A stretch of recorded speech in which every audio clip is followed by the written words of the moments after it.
was actually working with the same studio and the same director that directed the first one. He was the face of speed on the big screen, but the real shock came after the cameras stopped rolling. When Paul Walker died in 2013, fans around the world mourned the loss of a movie icon. But behind the scenes, his family and close friends were left to deal with something even more personal: his private garage. Hidden away from the spotlight was a collection of over 30 ultra-rare cars, many never seen by the public, some not even legally allowed on U.S. roads. But that was just the beginning. What they found inside these vehicles, from handwritten notes to unfinished projects and secret charity plans, told a deeper story. Ownership was tied to a shadow company. Valuations sparked legal battles, and tucked inside glove boxes were messages no one expected. What they uncovered wasn't just a collection. It was a legacy. This is the shocking truth about what they found in Paul Walker's garage after his death, and why it left even his closest friends stunned. To the world, Paul Walker was Brian O'Connor, the fearless, fast-driving undercover cop from the Fast and the Furious franchise.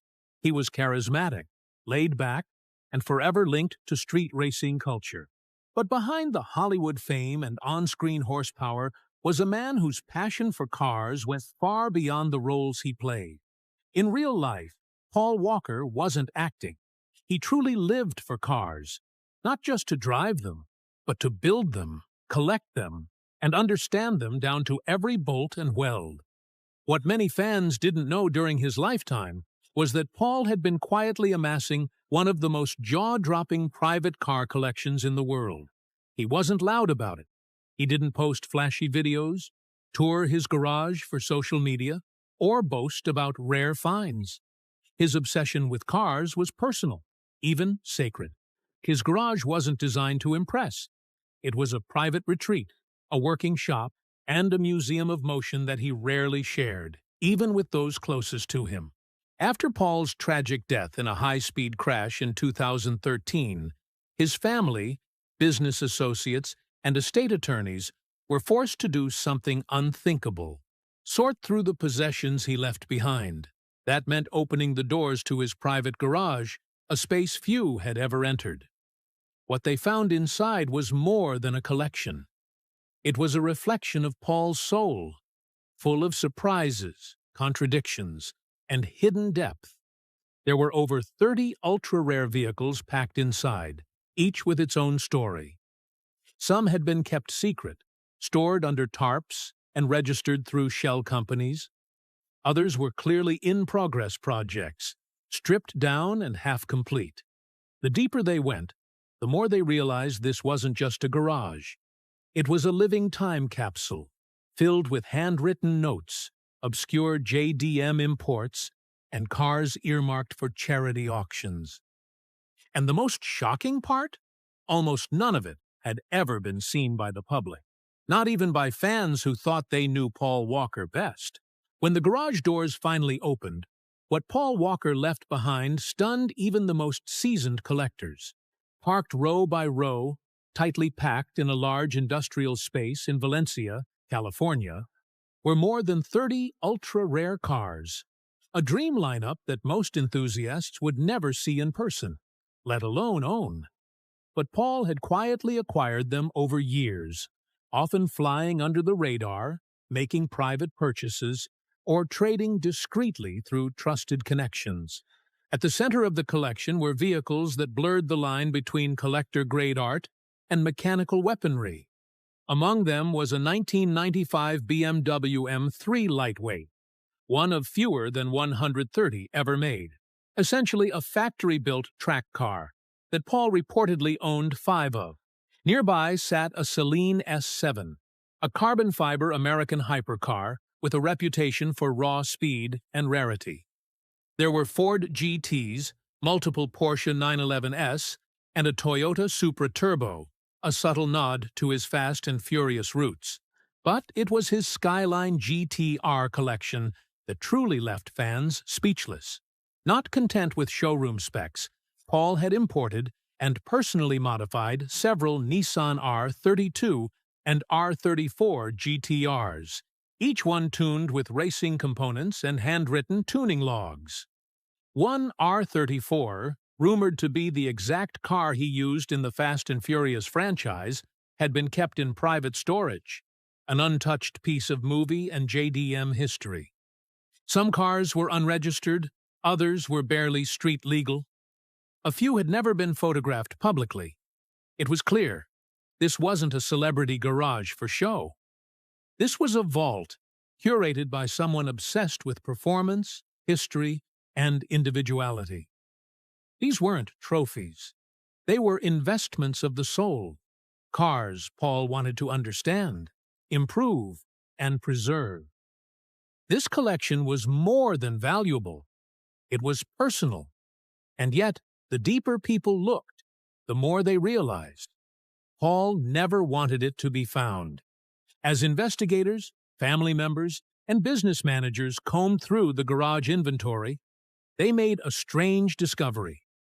Many of the cars weren't owned under Paul Walker's name at all.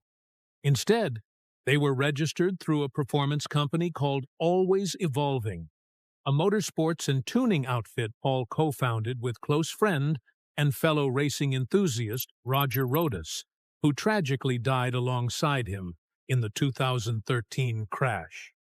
Always Evolving was, on the surface, a high-end racing and tuning shop, known for modifying supercars and fielding vehicles in time attack and GT racing.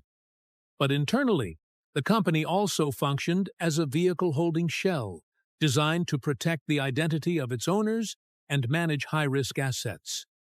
Through this legal structure, dozens of Paul's cars were technically corporate-owned, offering layers of privacy and complexity.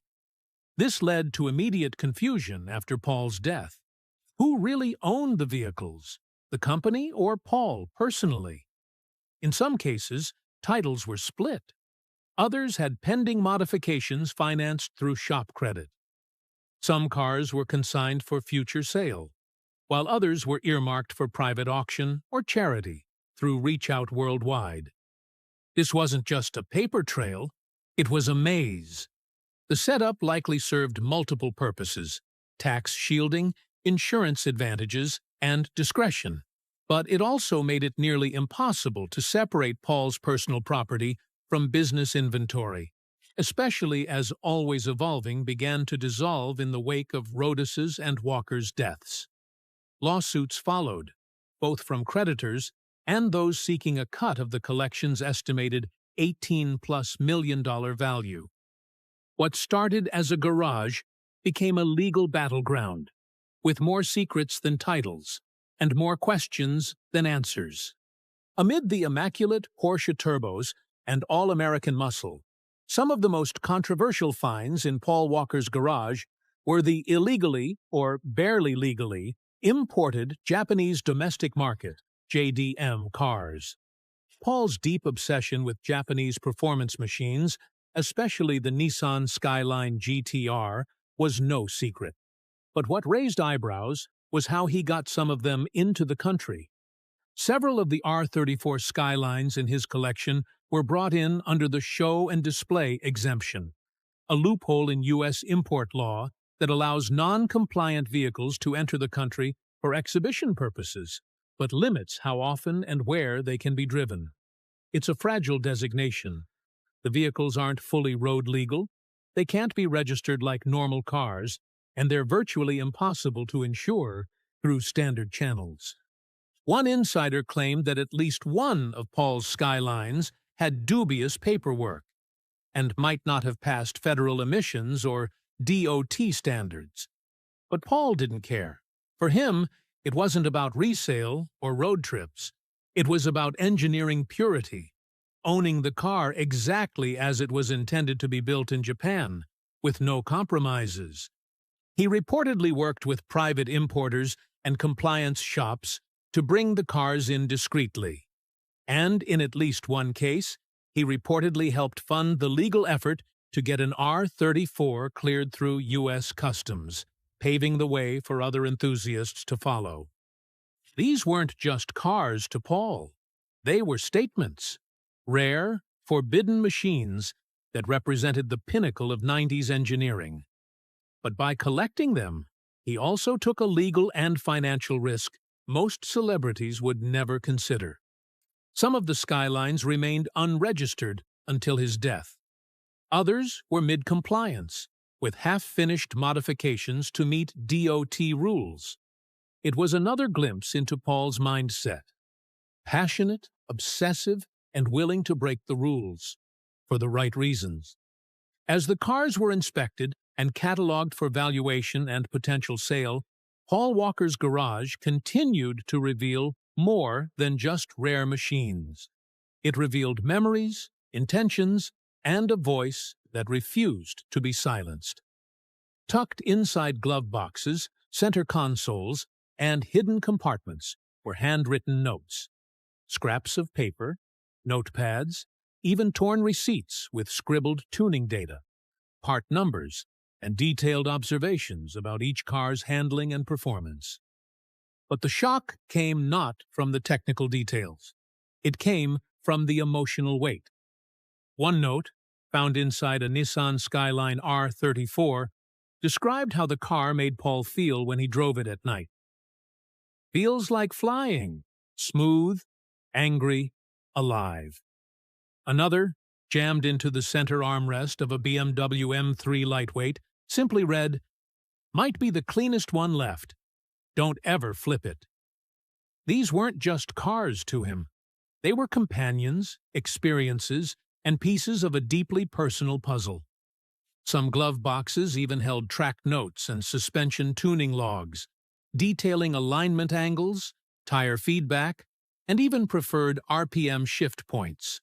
But perhaps the most emotionally powerful note was allegedly found inside a GTR, scrawled in blue ink on a sticky note. "This one's for Meadow. She'll drive it one day." A quiet, hopeful message for his daughter. These weren't planted props or scripted memorabilia. They were the raw remnants of a man who lived and breathed speed, not for fame, but for the connection he felt with the machine. These messages made it painfully clear. Paul Walker didn't just own these cars, he loved them. And they loved him back. Not every car in Paul Walker's garage was ready for a showroom. In fact, several were found in pieces, partially disassembled, mid-restoration, or stripped to the shell. These weren't investments. They were projects, in-progress builds that Paul had been actively working on before his death. Tools still sat beside some of them. Wiring harnesses were half-run. One classic American muscle car had masking tape with a hand-drawn to-do list on the dashboard. To outsiders, these unfinished cars might have looked like clutter. But to those who knew Paul, they were evidence. Proof that he was more than a celebrity collector. He was a hands-on builder, just as comfortable under a lift as behind a camera. His friends recalled how he'd lose hours in the shop, grease on his hands, soldering wires, or debating exhaust configurations. This wasn't about resale value, it was about creation. One project, a gutted Datsun 240Z, was believed to be his next personal driver. Another was a 60s-era American muscle car that he was reportedly restoring for a close friend. These weren't just mechanical shells. They were chapters he never got to finish. And perhaps that's what made walking through the garage so hard for those left behind. Because each incomplete build represented more than an unfinished car. It represented a future that never got built. In a world where so many celebrities slap their names on projects they barely touch, Paul Walker was different. He lived in the process. He valued the build. And these half-finished cars were his final message to the world. This was never about looking cool. This was about doing the work. Among the hypercars and tuner legends was something that no one expected. A handful of vehicles with handwritten tags taped to their dashboards. Some were marked with just two letters, RO. and others had full sticky notes reading Charity Auction, ROWW. It didn't take long to connect the dots. ROW, Reach Out, Worldwide, was the nonprofit disaster relief organization Paul Walker founded in 2010. It was his way of quietly giving back, flying teams of volunteers into the aftermath of hurricanes, earthquakes, and fires to provide aid where it was needed most. And now, it appeared that some of his most valuable cars were earmarked to fund it. Among them was a heavily modified 1993 Toyota Supra, reminiscent of his Fast and Furious ride. But this one had never been shown on screen. Another was a Boss 302 Mustang, tagged with a yellow sticky note and instructions for a future charity gala that never happened. These weren't after-the-fact tributes. These were Paul's own plans, still in motion when time ran out. It became clear that Paul saw his garage not just as a personal collection, but as a reservoir of value, a place from which he could support the causes he believed in. He wasn't waiting for the cameras to roll or headlines to be written. He was just doing what he could, preparing to use his passion for cars to help people in crisis. The discovery of the charity-tagged vehicles hit hard. It reminded everyone that Paul Walker's legacy wasn't just forged in horsepower or Hollywood fame. It was built on service, humility, and intention. He didn't just want to be remembered as a car guy. He wanted to be remembered as someone who used cars and his success to make the world better. Even in death, he was still trying to give. As the garage was sorted and appraised, reality hit hard. Paul Walker's car collection wasn't just rare and meaningful. It was worth a staggering $18 million. And with that kind of value came something Paul never would have wanted: a legal storm. Because many of the cars were tied to Always Evolving, and others were owned in part by Paul personally. Figuring out who owned what became a legal minefield. His estate, led by his father as executor and his daughter Meadow as the primary heir, had to untangle a complex web of co-ownerships, titles, and verbal agreements. Some cars were still in Paul's name. Others were registered under the company. A few were reportedly missing titles altogether. To make matters worse, creditors and former business associates began to surface, claiming stakes in the collection. Disagreements formed over sales, transfers, and whether certain cars were even Walker's property at all. In a tragic twist, what had started as a deeply personal process of cataloging a beloved collection quickly spiraled into a cold, drawn-out battle over dollars and documents. Eventually, some of the cars were sold at auction to settle disputes.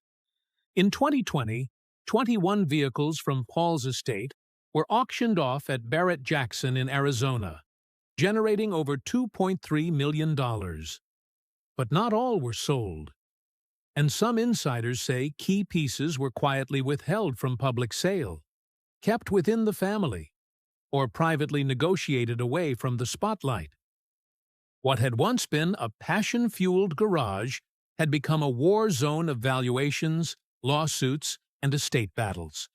And for many who loved Paul, it felt like the final blow, watching his pure love for cars reduced to court filings and financial wrangling. While the legal drama played out on paper, the emotional impact of sorting through Paul Walker's garage left a far deeper scar, one that doesn't show up in headlines. For Meadow Walker, who was just 15 when her father died, the process of identifying and dividing the cars was as painful as it was surreal. This wasn't just about assets. It was about her father's identity, frozen in time. Each car held a memory, each project a piece of his personality.